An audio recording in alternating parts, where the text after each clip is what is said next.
Hello everybody, it's me GhostCritic and we have comics. They have landed. It's Wednesday. I have 1, 2, 3, 4, 5, 6, 7 books on my pull list. One brand new number one. It's been a while since I've picked up a brand new number one from Image anyway.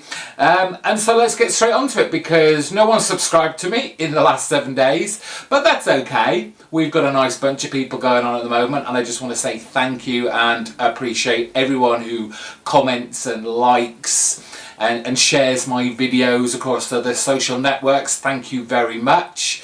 Always a pleasure to read all your comments, however long they are. You know who I'm talking about.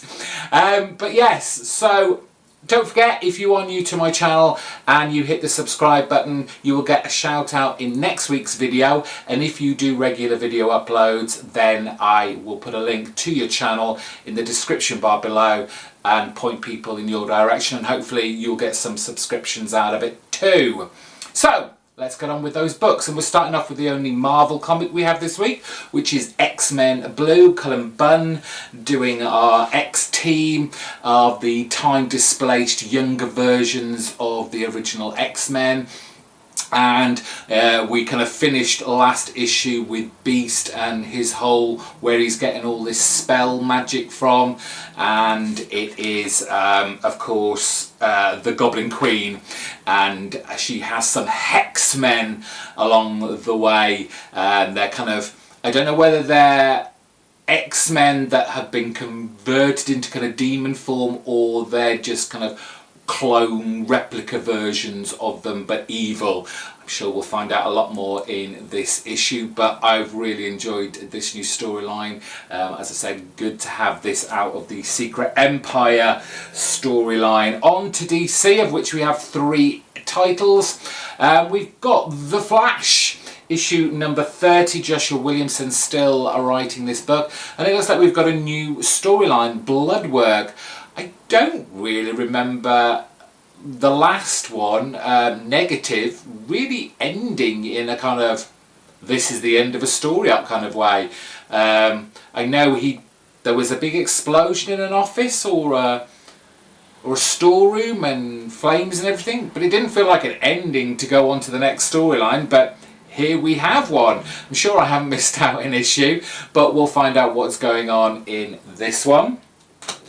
The last part, I believe, of the Heart of the Amazon, Wonder Woman issue 30, which means I think this is the last issue from Shea Fontana, which, it's been a bit ropey, let's be honest. A little filler story that may not, more likely may not have any implications in the future, but we'll see how this story ends. I'm looking forward to the new writer, which I believe is James Robinson, I think it is. Just seeing if there's an advert in here somewhere for the next issue, and I can't see anything. I won't. No, I can't see anything. But yes, I'm sure it's him. So it'll be interesting to see what our new creative team is going to bring to the table. Finally for DC, it's the second part of the mini-series that everyone got really excited about last month, and everyone's raving about it. I thought it was good, a little overhyped I thought, but still. Mr. Miracle issue number 2 from Tom King and Mitch Gerard on art. It's all a bit crazy and we don't really know what's going on and what's real and what's not, what's reality, what's some sort of dream, who knows. There's characters that are supposedly dead that have been talking to Mr. Miracle, but I think this will unfold very gradually within Tom King's story. He's always done really good work on other titles, so I'm sure this is going to be a run to go back, be worthy of reading again. We're just going to have to be a little bit patient with the storyline as he kind of feeds us little bits as we go along, but still, I'll be picking that up till the end. Right, the last three are from Image, and it's a welcome return to Black Science, issue number 31 from Rick Remender. Great sci-fi dimension-hopping storyline.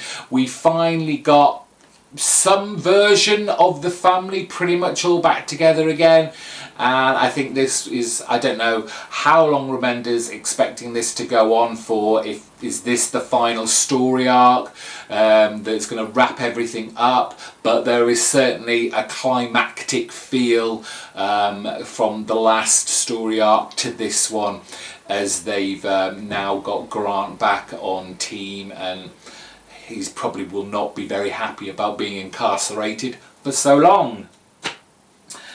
Issue 12 of Kill or Be Killed, a fantastic noir-tinged tale from super creative team Brubaker, Phillips and Breitweiser.